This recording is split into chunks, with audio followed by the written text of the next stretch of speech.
Hello, I'm Montgomery County Auditor Keith, and welcome to another episode of Auds and Ends. This is a program that's produced by the Montgomery County Auditor's Office that we do on a monthly basis, where we interview folks from the community and learn more about them, learn more about what they do, people who are having an impact in our community and doing wonderful work. And we're just really thrilled to have today with us. Our guest is Sheriff Rob Streck. And so, to be able to learn more about the Sheriff's Office and the work you do and the role you play in the community, really, I think is going to be really interesting for folks. And so thank you, Rob. Thank you, Sheriff, for being here with us today. I appreciate it. Good. Thanks for having me. Being Sheriff puts you in a position where people have an idea of what the Sheriff does. When you're the county auditor, people don't know what I do, and the best thing they say, every once in a while, if someone says, well, I've seen your name on the gas pump, so I know you have something to do with gas. People really have a hard time figuring out what I do. But when you're the sheriff, people know sheriff, they've got an idea in their head. Is that true? But people when see you on the street, they know what you do, right? I mean, they do. I don't know if they know how much an Ohio sheriff is responsible for doing. So sometimes that surprises a lot of people how many things we actually have our hands in and are responsible for. Again, as I was preparing for today, I thought, the role of sheriff has changed and the image of sheriffs has changed. And I don't mean any disrespect, but it's come a long way from Sheriff Taylor and Barney Fife, right? I mean, you do a lot more than what people's image of Mayberry RFD. You know what I mean? Oh yeah. We in Ohio, once again, there's so much that the sheriffs are responsible for, and every year it seems like more and more gets added to that list. That's a funny thing about those state legislators. They just keep adding things to our job description, and a lot of them aren't funded either. Yeah, most of them are not. So.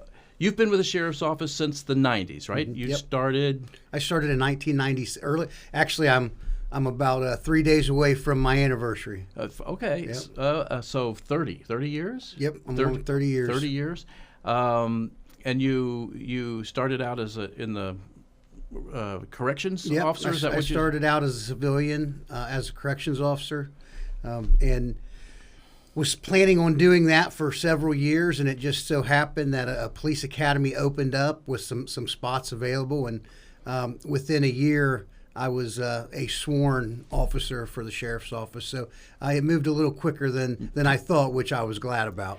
Is that a common thing for people when they start in the sheriff's department? They start as a corrections officer. Is that kind of most people start as corrections or in dispatch, mm-hmm. and It seems like we get most of our future deputies out of the correction ranks. Every now and then we have a dispatcher that goes to the academy, but most of the time corrections are kind of the ones who are more drawn to actually becoming a deputy sheriff. Okay, so you worked your way up through the ranks. Is that I did? I did. So let's kind of give me that history there. Yeah. So at the end of 1996, I was promoted. Back then, they called them court officers. Okay.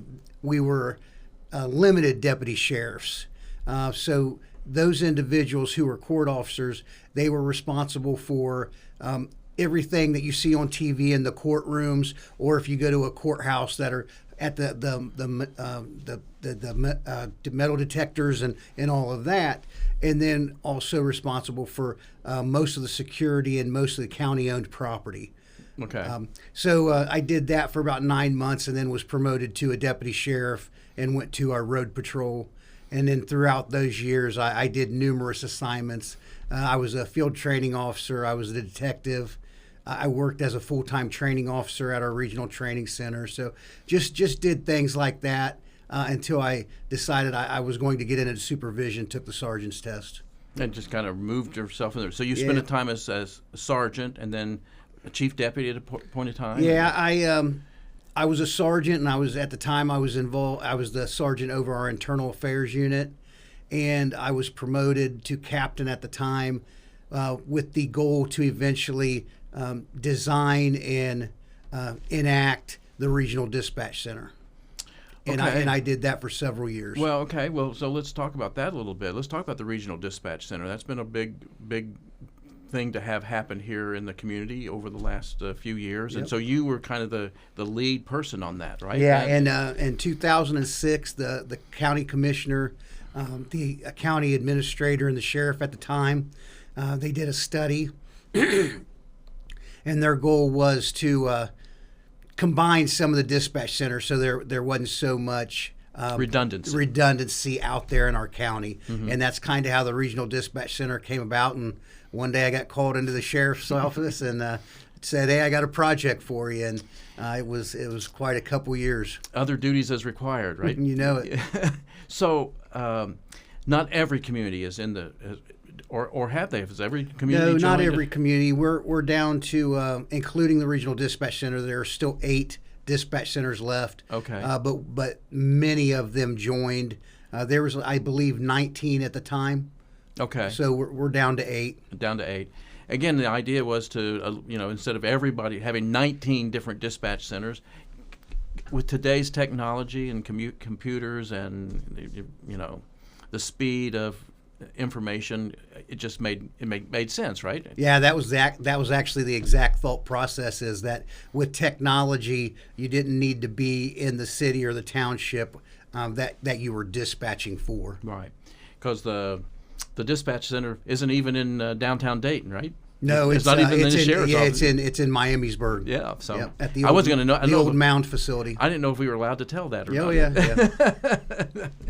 So okay, and so from there, you have played a role in again when you go through your resume there, it kind of gives an overview of all the different things that the sheriff's office does. Because again, talking about redundancy, communities that have their own police departments, I'm assuming you don't play a role in those, or a limited role, maybe. Yeah, we work with the police departments. Being the sheriff, being an elected official, I do get contacted quite a bit by citizens of Montgomery County who would like the sheriff's office to, maybe step in, take a look at something. We do that, but we always notify the police department of things like that.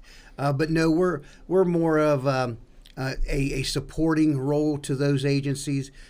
I'm lucky. I have a lot of resources that most police departments don't have. Of course. Because of our size and some of the things that we have available as a county. So we support them in any way we can. But our major role is providing law enforcement services to the unincorporated areas of Montgomery County. In Montgomery County, there's not a whole lot of those that don't have their own police departments, but we do contract with 3 townships and provide 100% of all their police services. So that's Washington, Jefferson, and Harrison, right? Harrison, yep. Right. And so you're the people will see your cruisers in those areas. Yes.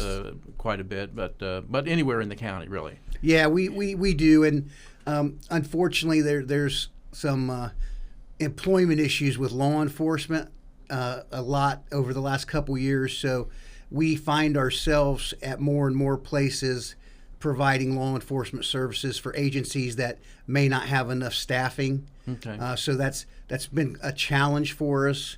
But obviously, I'm an elected official. I'm voted on by everyone in our county. So we definitely try to support those townships or villages that are having issues. No matter what, they're going to call us anyways. We're going to be the ones sent. So we try to plan for that in advance. I know we were, several years ago, we were my office was much involved in the skimmer thing, where these illegal skimmers were being placed on gas pumps.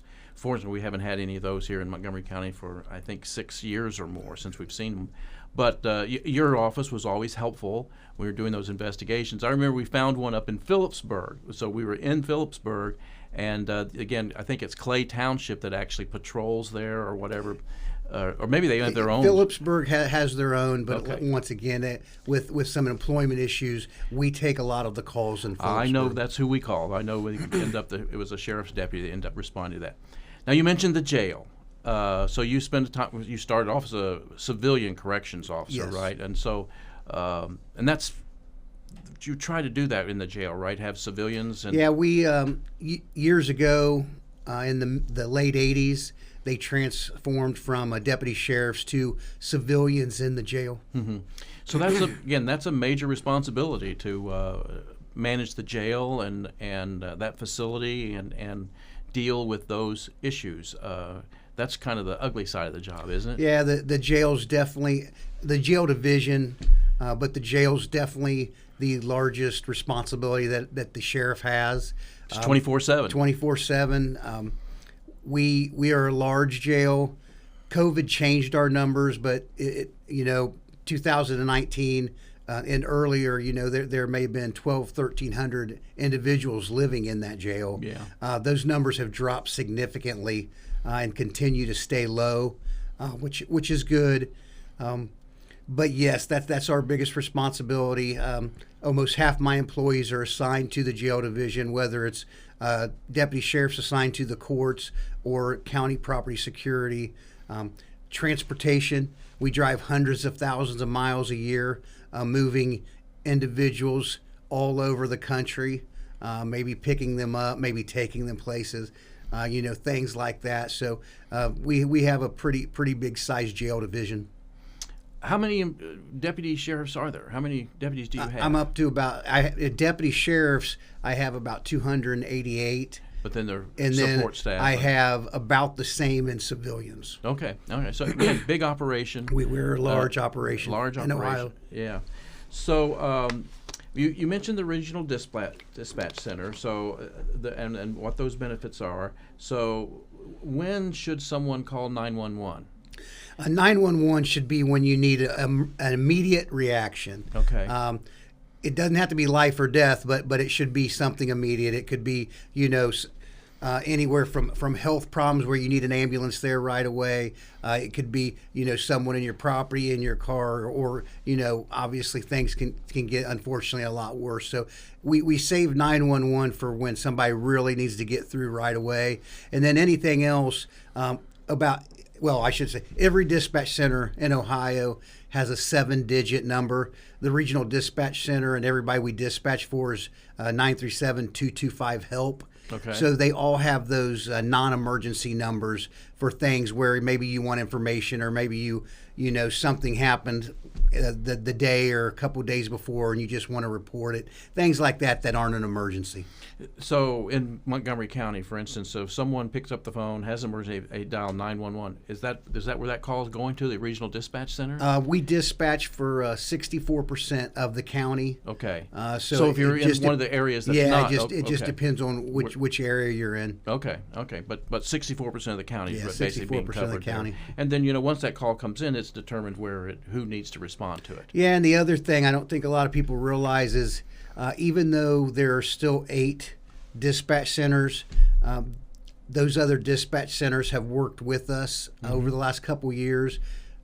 Several of them are now on our computer-aided dispatch system. Okay. So, for example, if you're in Inglewood and they get a call because the cell phone routed it to the wrong place, they can enter that call in and it shows up to us at the regional dispatch center and we can go ahead and dispatch it out. For law enforcement, it's not that big of an issue, but for fire, with all the mutual aid that occurs during a medical or a fire, it's a phenomenal technology, and it allows all of the fire departments to work together and the dispatch centers to work together. So that was a big project, and getting that big benefit for the community, and getting it off the ground and everything. Okay, now there are a couple of other programs that I know that you have played a major role in and continue to play a major role in. So let's talk a little bit about the Range Task Force. Okay. Again, that may be something that people may be familiar. Occasionally, it shows up in the news media or something. The Range Task Force. Tell us what that's all about. So the Range Task Force was designed to kind of handle any types of investigations that normal law enforcement weren't equipped to handle. The majority of what they do are drug investigations at a larger scale. But once again, they can handle bomb making, illegal gun sales, murder for hire, anything that gets deep into things like that. we're lucky enough now to have broken off and have our own human trafficking task force. But for years, they were the ones that handled those types of situations. But the majority of what they do is, unfortunately, it wasn't that many years ago where Montgomery County was having a real problem with overdose deaths. Right. Unfortunately, we had national recognition. So that kind of changed their major task, and luckily they've been able to take a lot of dope off the streets. They've been able to arrest and prosecute a lot of the individuals who were selling that here, and get a lot of guns off the street. So they can work something for anywhere from a couple-day complaint in a neighborhood to investigations that last 2.5 years. And obviously, we do undercover work and all of that. It's kind of like the things you see on TV. That you got guys who can't be on camera and all that stuff. They're the ones out there.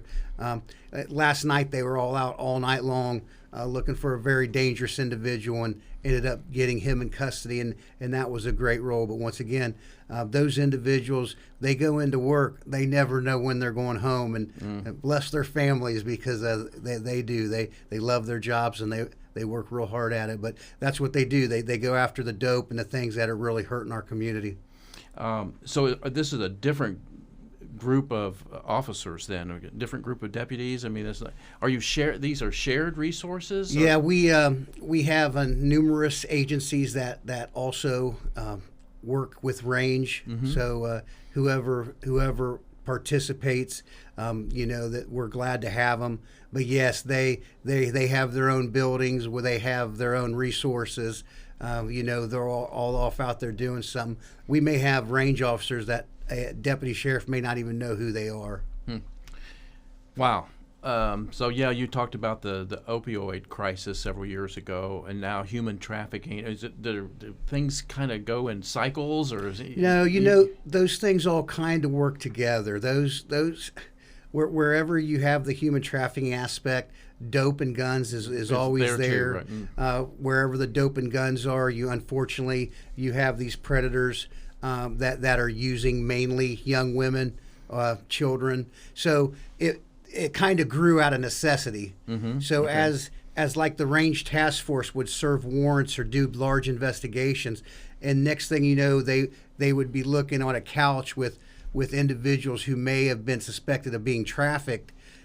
They didn't maybe have all the training they needed, so that led to the development of the human trafficking task force, to where they're separate, but they can get together, work, and if range does a warrant and finds a couple individuals that need their assistance and their expertise, they're right there to help them. All right. So you mentioned dope and drugs. So there is a Montgomery County Drug-Free Coalition. Yeah. And you are involved with that as well, right? Yeah. It's a different thing? It is. Once again, 2012, 2013, things were not going really good for us with opioids and some of the issues we were having. So Sheriff Plummer at the time, now State Rep Plummer, decided that we needed, the task forces were great, but once again, they weren't the resources that the community was demanding. So in 2013, the creation of the Drug-Free Coalition, and it was the Sheriff's Office, other law enforcement agencies, and then community members, businesses, things like that got together, started a coalition, and really tried to start making a change.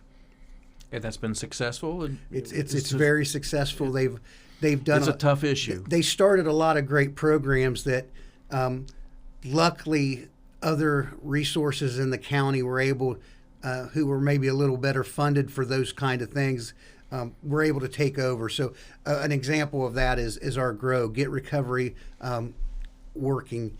And what they do is every time there was an overdose death, we would send law enforcement, peer supporters, people from the community out to check on them and get them resources and take them to treatment if they wanted it. So we were able to start programs like that. Now there's actually a full-time team in the county that does that through another agency. So we were able to do a lot of things like that. And once again, now we work hand in hand, the opioids part of it, but now we also work with mental health issues and things like that, because those two things go hand in hand a lot of times. We hear that a lot.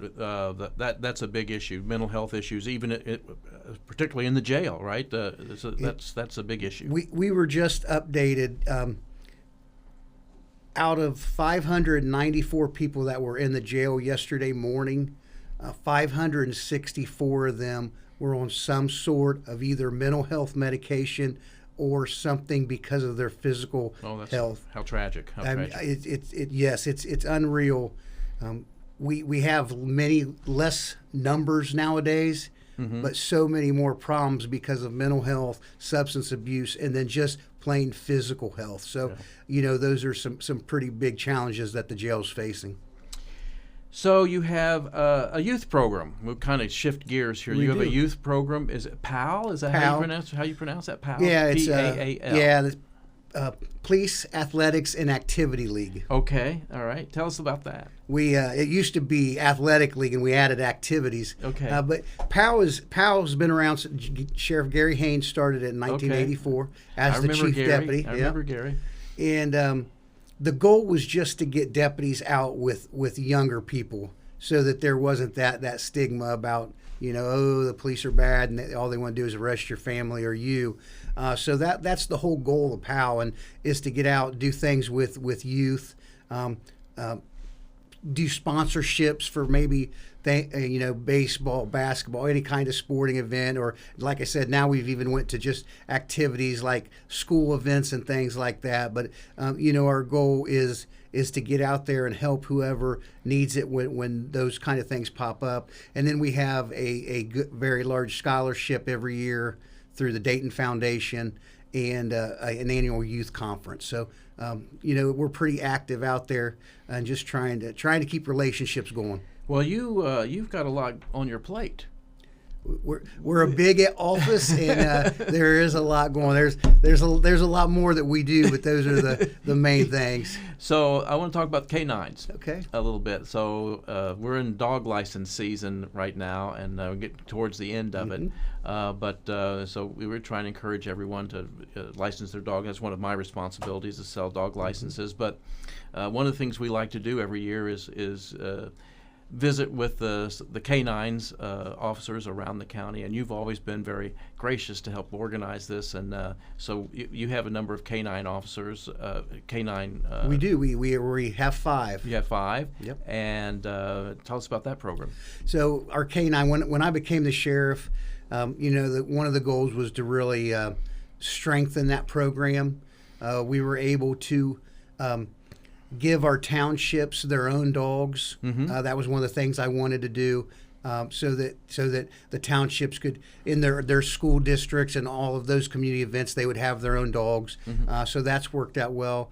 One of the dogs you'll meet tomorrow, when we have an event together, is named Otto. He's our first German short-hair pointer. Okay. And he's assigned to the jail division. Okay. He's in the county jail. He's there every night, and he's trained to sniff marijuana and cell phones. Okay. So because of the law changes and stuff, that most canines nowadays are not trained, obviously, for marijuana. In the jail, you're still not allowed to have marijuana, so Otto's trained for all of that. So our dogs are out all over the county. Whenever anybody needs it or sniff, missing person, those dogs are available, and they do a great job. Well, again, I've been doing this a number of years and visiting with them and getting to know the officers and the canines, and they're just incredible, and that's one of the things I really enjoy doing during the licensing season. So I've been all over different places. I remember Perry Township last year, their canine was a marijuana sniffer, and people don't realize that once they've been trained to do that, they can't be retrained. And so they were trying to figure out what they were going to do with him in the future, and I think they were sending him off to Kentucky. But anyway, during my travels, I met the K9 in Butler Township, and his handler, I think, is related to you. That's my son. He's doing a great job. Just got a very good Crime Stoppers award. So him and Mando, I'm a granddad to a canine dog, I guess. But Mando and Colton do a great job for Butler Township, and once again, anybody else who needs assistance. So we've met Mando a couple of times, and he's just 2-3 years old. He's got lots of energy. Yeah, he's a young one, and he loves working. Well, Sheriff, I really appreciate you being on our program this month. And again, in 20 minutes, it's hard to cover all of what you do because, as we said, there's a lot on your plate. But it's a vitally important service that you're providing the community, you and your team. And so I just want to thank you for what you do, and appreciate you being with us. Thank you for having me. Thanks. I got great employees, and they make me look good. Very good. Okay, well, that's going to wrap it up for this month's episode of Auds and Ends. Thank you for joining us. We'll see you next time.